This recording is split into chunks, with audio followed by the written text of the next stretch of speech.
Arun creation में आपका स्वागत है दोस्तों। आज हम आ पहुंचे हैं आपके पसंदीदा लेखक अनिल कार्की के निवास पर। अनिल कार्की एक ऐसी शख्सियत हैं जो आपके दिमाग से होकर आपके दिल में उतर जाते हैं। कार्की जी, आपका स्वागत है हमारे चैनल में। हमारा अहोभाग्य है कि आज हमें आपसे मिलने का सुअवसर प्राप्त हुआ। ये हमारे लिए खुशकिस्मती की बात है।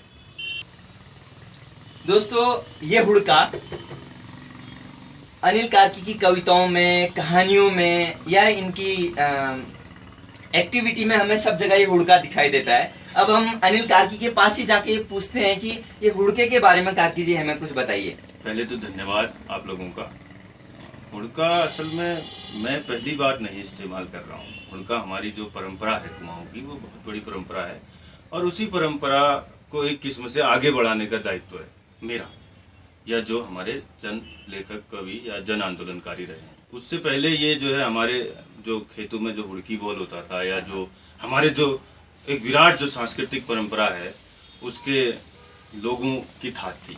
लेकिन ये हुआ कि आंदोलनों के बाद, खासकर वन आंदोलन के बाद या वन आंदोलन से पहले जो आंदोलन हुए, बड़े बड़े आंदोलन जो हुए उत्तराखंड में, कुली बेगार का आंदोलन, उसमें जो यहाँ के जन आंदोलनकारी थे, जो लेखक भी थे, गौरदा, गिरदा, शेरदा, यहाँ तक आते आते ये प्रतिरोध का एक प्रतीक भी है।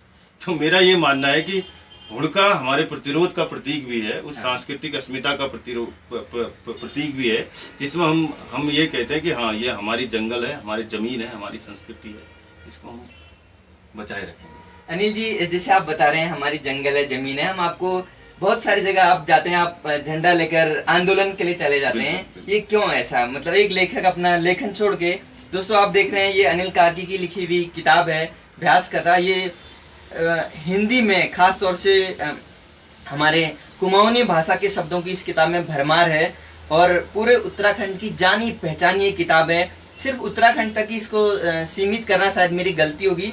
ये अभी के समय में पूरी दुनिया की जानी पहचानी किताब बन गई है। फिजी में इसको लोग पढ़ रहे हैं, इसको अमेरिका में इस किताब के पाठक हैं। और ये किताब एक तरह से ऐसा है कि अनिल कार्की को दर्शाती है, अनिल कार्की को चित्रित करती है। इसके अलावा उदास बख्तों का रमोलिया, ये भी बहुत प्रसिद्ध किताब है। इसके बाद अनिल कार्की द्वारा संपादित एक और किताब है, एक तारो दूर चल क्यों, ये अनिल कार्की द्वारा संपादित किताब है। और लोक पहरुए, ये भी अनिल कार्की द्वारा संपादित किताब है।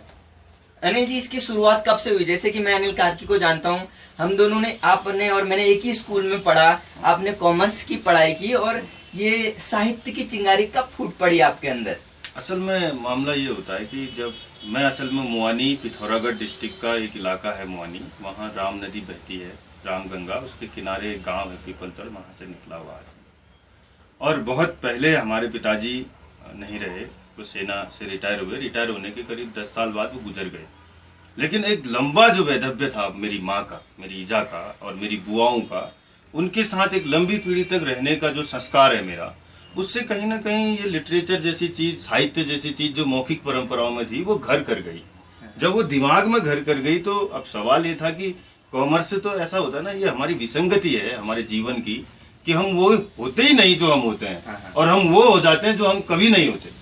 तो कॉमर्स से मेरा ऐसा ही चयन था। लेकिन उसके बाद फिर मैंने एमए किया, और एमए करने के बाद मैंने पीएचडी करी, और पीएचडी करने के बाद लंबी कविताओं में मेरी पीएचडी है। उसके बाद मैं यहाँ आ गया। अब मैं तुम्हारे उस सवाल का भी उत्तर देना चाहूंगा जिसमें आप कह रहे हो कि आप झंडा लेके क्यों जाते हैं जब आपका काम लेखन का है। मैं ये मानता हूं कि लेखक मतलब 5 स्टार होटलों पर बैठ करके लिखने वाला नहीं होता। उसका अपना एक अलग समाज होता है जिसके पक्ष में वो लिखता है, जिन लोगों के पक्ष में लिखता है, जिन आंदोलनों की स्पिरिट को वो अपनी लेखनी में लिख रहा है। अगर वो उनके साथ ही नहीं खड़ा है तो वो कहाँ से जीवन अनुभव लाएगा, कहाँ से वो लड़ने भिड़ने वाला साहित्य लाएगा जिससे जो है लोग एकजुट हों, जिससे उसकी जनता एकजुट हो। तो इसलिए जो है मेरे लिए ये बहुत जरूरी है, मेरे लिए खाद है, मेरा जो जन है, मैं उसके बीच जाता हूँ, उससे अनुभव लाता हूँ, या खुद भी वो महसूस करता हूँ और उसको लिखता हूँ, इसलिए जाता हूँ। अच्छा दोस्तों, हम में से बहुत सारे लोग ऐसा सोचते हैं कि हमारा लेखक रहता कैसे है, लिखता किधर है, पढ़ता क्या है। तो ये अनिल कार्की आपके सामने है, ये इनके लिखने पढ़ने का स्थान है, ये इनका हुड़का है। आप देख ही चुके हैं इनका हुड़का। और ये इनकी किताबें हैं। यहाँ पे बहुत सारी किताबें हैं, अगर आप कैमरा प्लीज ऊपर दिखाइए। अनिल का की किताबें भरी पड़ी हैं। शायद ये तो वो किताबें हैं जो हमें देखने को मिल रही हैं शायद इनके भंडार में, और भी बहुत सारी किताबें छुपी होंगी।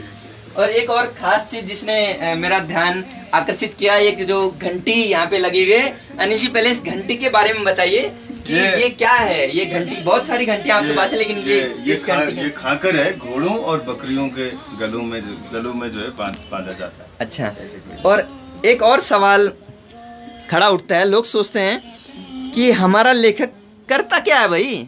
अरे मेरी हिजाबी यही पूछती है यार कि लेखक बहुत बड़ी चीज हो गई है, ऐसा उसको लगता है बार बार ना।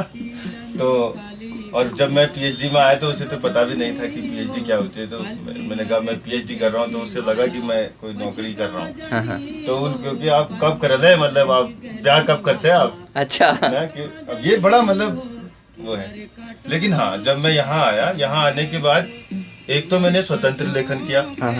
स्वतंत्र लेखन में कुछ नहीं है, ये बस हवलदारी है। अच्छा, लेकिन इसके साथ जो दूसरा काम हुआ वो ये हुआ कि मैंने हिमालयन एंथ्रोपोलॉजी में एक प्रोजेक्ट किया। अच्छा, और उस प्रोजेक्ट के तहत मैं फेलोशिप लेता हूँ। शायद अब वो खत्म होने वाली है, तो उसी के तहत मेरा गुजारा चलता है। अच्छा,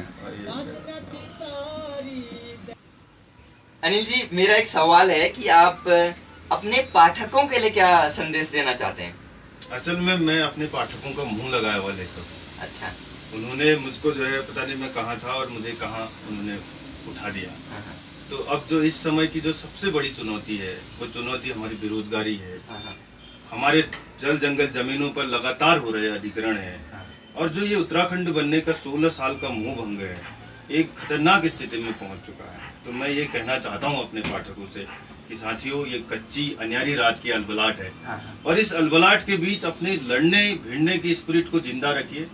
और मुझे आज लगता है कि आपने मुझको अपने में मिसा लिया है, और मेरे लिए ये सौभाग्य की बात होगी कि जिस दिन मैं आपको अपने में मिसा सकूंगा, मैं मानूंगा कि मैं वाकई मैंने कुछ किया। बाकी लेखक वेखक होना ये तो अपनी जगह लगा रहता है। धन्यवाद। बहुत बहुत धन्यवाद अनिल जी, आपने बहुत बेहतरीन बातें हमारे साथ की। दोस्तों, जैसे कि आप कुमाऊनी भाषाओं के जो शब्द सुन रहे हैं अनिल जी से, यही शब्द इनकी किताबों में भी मिलते हैं, और मुझे ऐसा लगता है कि ये भाषा को दोबारा जिंदा करने वाले लेखक हैं। आपने हमसे बात की, आपका बहुत बहुत शुक्रिया। दोस्तों, हमको देखते रहिए, हमें सब्सक्राइब कीजिए और हमें संदेश भेजिए। आप बल्कि आप हमें ऑर्डर दीजिए, आप जो भी ऑर्डर देंगे हम आपको वो सब दिखाएंगे।